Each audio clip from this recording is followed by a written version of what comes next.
Welcome to Abhinav Bharat. నేను రఫీ. కొంతమంది అధికారులు చేసిన నిర్లక్ష్యం కారణంగా 6 నెలల శిశువుతో సహా 10 మంది చనిపోవడం జరిగింది. వందల సంఖ్యలో హాస్పిటల్లో జాయిన్ అయ్యారు. వేల మంది అయితే వాంతులు విరేచనాలతో ఇబ్బందులు పడుతున్నారు. దీనికి సంబంధించి చూసుకుంటే మధ్యప్రదేశ్ ఇండోర్లోని భగీరథపూర్ ప్రాంతంలో ఏదైతే ఉందో మురుగునీరు త్రాగునీటి సరఫరా లైన్ లో కలవడం వలన 6 నెలల శిశువుతో సహా 10 మంది మరణించగా దాదాపు 2000 మంది ప్రజలైతే వాంతులు విరేచనాలతో ఇబ్బందులు పడుతున్నారు. 160 మందికి పైగా ఆసుపత్రిలో చేరి చికిత్స పొందుతున్నారు. దీనికి సంబంధించి లీకేజ్ ఎలా అయింది చూసుకుంటే ఇక్కడ ఒకసారి ఇది వాష్రూమ్, తర్వాత ఇక్కడ వచ్చేసి పైప్ లైన్, దీని నుంచి ఇక్కడికి పైప్ లైన్ లోకి ఎలా మురుగునీరు చేరింది తాగునీటికి ఒకసారి ఎక్స్ప్లెయిన్ చేసే ప్రయత్నం చేస్తా. ఇక్కడ లీకేజీ పాయింట్ ఎలా అయింది అంటే భగీరథపూర్ లోని ప్రధాన నర్మదా నీటి సరఫరా పైప్ లైన్ ఏదైతే ఉందో ఈ పైప్ లైన్ వచ్చేసి ఉదాహరణకు చూసుకుంటే ఇది పైప్ లైన్ అనుకుంటే ఈ పైప్ లైన్ లో ఒక లీకేజ్ ఏర్పడటం జరిగింది. అయితే ఈ లీకేజీ పైననే కొత్తగా నిర్మించిన ఒక పబ్లిక్ టాయిలెట్ ఉంది. అయితే ఇది పబ్లిక్ టాయిలెట్ అనుకుంటే వ్యర్థాలు ఉంటాయో ఈ వ్యర్థాలు ఇక్కడ ఒక గుంతలో వచ్చి చేరడం జరుగుతుంది. అయితే ఈ విధంగా వ్యర్థాలు టాయిలెట్ నుంచి ఆ వ్యర్థాలు ఈ గుంటలో చేరిన తర్వాత ఈ గుంట నుంచి గుంట కిందనే ఉన్న ఏదైతే పైప్ లైన్ ఉందో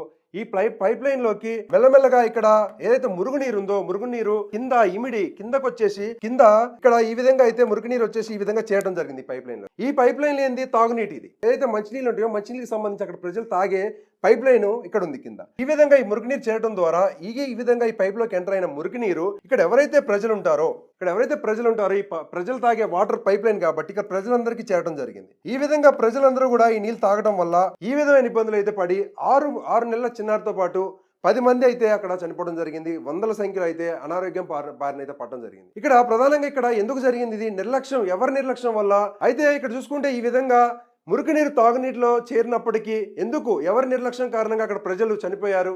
అభంశుభం తెలియని 6 నెలల శిశువు చనిపోవడానికి గల కారణం ఎవరు, దీని బాధ్యత ఎవరు వహిస్తారు, అసలు ఇక్కడ స్థానికులు ఏం చెప్తున్నారు చూసుకుంటే ప్రజలు ఎందుకు చనిపోవాల్సి వచ్చింది, వందల సంఖ్యలో ప్రజలు ఎందుకు ఇబ్బంది పడుతున్నారు చూసుకుంటే స్థానికులు గత 6 నెలలుగా మురికి నీరు ఏదైతే ఉంటాయో దుర్వాసనతో కూడిన మురికి నీరు ఇవి వచ్చేసి వాళ్ళ తాగునీటిలో వస్తున్నాయి అని చెప్పేసి వాళ్ళు మున్సిపల్ అధికారులకి ఫిర్యాదులు చేసినప్పటికీ కూడా అధికారులు సరైన చర్యలు తీసుకోకపోవడం వలన ఈ దుర్ఘటన ఏదైతే ఉంది జరిగిందని అయితే అక్కడ ప్రజలు ఆరోపించారు. అయితే దీనికి సంబంధించి ఈ ఘటనపై దర్యాప్తు చేయడానికి 3 సభ్యులతో కూడిన కమిటీని అయితే ఏర్పాటు చేయడం జరిగింది. అక్కడ ప్రభుత్వం నిర్లక్ష్యం వహించిన మున్సిపల్ కార్పొరేషన్ కు చెందిన ఒక జోనల్ అధికారిని, ఒక అసిస్టెంట్ ఇంజనీర్ ను సస్పెండ్ చేశారు. అంతేకాకుండా ఒక సబ్ ఇంజనీర్ ను సర్వీస్ నుంచి తొలగించడం జరిగింది. ఇక్కడ మధ్యప్రదేశ్ ముఖ్యమంత్రి ఎవరైతే ఉన్నారో మోహన్ యాదవ్ మరణించిన ప్రతి కుటుంబానికి కూడా 2 లక్షల ఆర్థిక సాయాన్ని అయితే ఆయన ప్రకటించడం జరిగింది. బాధితులు ఎవరైతే ఉంటారో వాళ్ళకి చికిత్స ఫ్రీగా అందిస్తానైతే ఆయన ప్రకటించడం జరిగింది. అయితే ఇక్కడ 2 లక్షల మ్యాటర్ కాదు, ఇక్కడ ఫ్రీ వైద్యం మ్యాటర్ కాదు. ఇక్కడ ప్రధానంగా ఇక్కడ సర్వీస్ నుంచి తొలగించినంత మాత్రాన పోయిన ప్రాణాలు వస్తాయా, మళ్ళీ చనిపోయిన ప్రాణాలు తిరిగి వస్తాయా?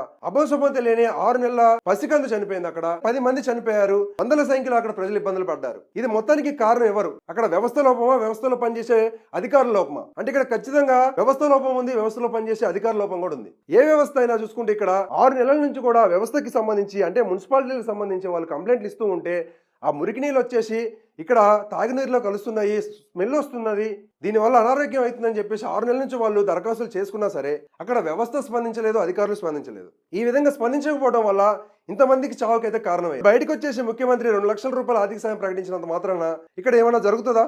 బాధిత కుటుంబాలకు మళ్ళీ తీసుకొచ్చి మళ్ళీ ఇవ్వగలుగుతారు వాళ్ళ ప్రాణాలు? ఇదంతా ముందే ప్రభుత్వాలు అధికారుల మీద సీరియస్ యాక్షన్ తీసుకోవడం ద్వారా ఇలాంటివి అయితే నిర్మూలించవచ్చు. అంటే ఇక్కడ ఏదైనా తప్పు జరిగిన తర్వాత ముఖ్యమంత్రి స్థాయి నాయకులు బయటకు వచ్చి వాళ్ళు ఇట్లా ఏదైతే నష్టపరిహారం ఉంటుందో నష్టపరిహారం ప్రకటించడం కాకుండా ముందే ఆ వ్యవస్థలకు సంబంధించి ఆ వ్యవస్థలో ఉన్న ఏదైతే తప్పులు ఉన్నాయో వాటికి సంబంధించి ముందుగానే కఠినమైన చర్యలు తీసుకొని కఠినమైన రూల్స్ అమలు చేసి అక్కడ ప్రజలకి ఒక జవాబుదారీగా ఉండే విధంగా అక్కడ నాయకులు ఎవరైతే ఉంటారో వాళ్ళందరూ కూడా అక్కడ జవాబుదారీగా ఉండే విధంగా చర్యలు తీసుకున్నట్లయితే ఈ రోజు ఇలాంటి పరిస్థితి ఏర్పడేది కాదు. ఇక్కడ 2026 జనవరి 1వ తారీఖు అందరు కుటుంబాల్లో ఆనందంగా ఫెస్టివల్ జరుపుకుంటూ ఉంటారు. జనవరి 1 కాబట్టి సంవత్సరం స్టార్టింగ్ రోజు కాబట్టి అందరూ కూడా మంచి మూడ్లో సెలబ్రేషన్ చేసుకుంటూ ఉంటారు. కానీ ఇలాంటి వార్త అయిన తర్వాత ప్రతి ఒక్కరి గుండె కూడా కంచి వేసింది. దానికి గల కారణం ఏంటంటే అభంశుభం తెలియని 6 నెలల పసికందు చనిపోయింది అక్కడ. ఈ విధంగా మధ్యప్రదేశ్లో అయితే మురికి నీరు తాగునీరులో చేరడం వల్ల ఇంతమంది అయితే ఇబ్బంది పడడం జరిగింది. కాబట్టి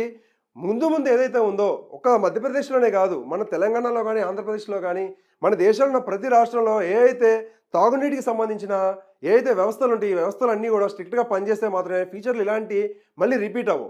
అంతేగాని ఇక్కడ ప్రధానంగా వాటర్ తీసుకోవడం వల్ల ఎన్ని రకాల వ్యాధులు వస్తాయంటే వేల మంది ప్రజలు, లక్షల మంది ప్రజలు ఒక్క ట్యాంకర్ ఏదైతే ఉంటుందో అంటే ఇక్కడ వాటర్ సంబంధించిన తాగునీరుకి సంబంధించిన ఏదైతే ట్యాంకర్ ఉంటుందో ఒక కలుషితం అయితే చిన్న కలుషితం అయినా సరే అక్కడ ఉన్న ఆ పరిధిలో, ఆ ట్యాంకర్ పరిధిలో ఎంతమంది అయితే ప్రజలు ఉంటారో, వేల మంది, లక్షల మంది ప్రజలు అందరూ కూడా ఎఫెక్ట్ అయ్యి అనారోగ్య బారిన పడతారు కాబట్టి, దీనికి సంబంధించి వాటర్‌కి సంబంధించిన ఏదైతే మంచినీటికి సంబంధించిన వ్యవస్థ ఉంటదో, ఈ వ్యవస్థ అన్నిటిని కూడా మెరుగుపరిచి ఇలాంటి పునరావృతం కాకుండా అయితే చూసుకోవాల్సిన బాధ్యత ఖచ్చితంగా అయితే గవర్నమెంట్ మీద ఉంది.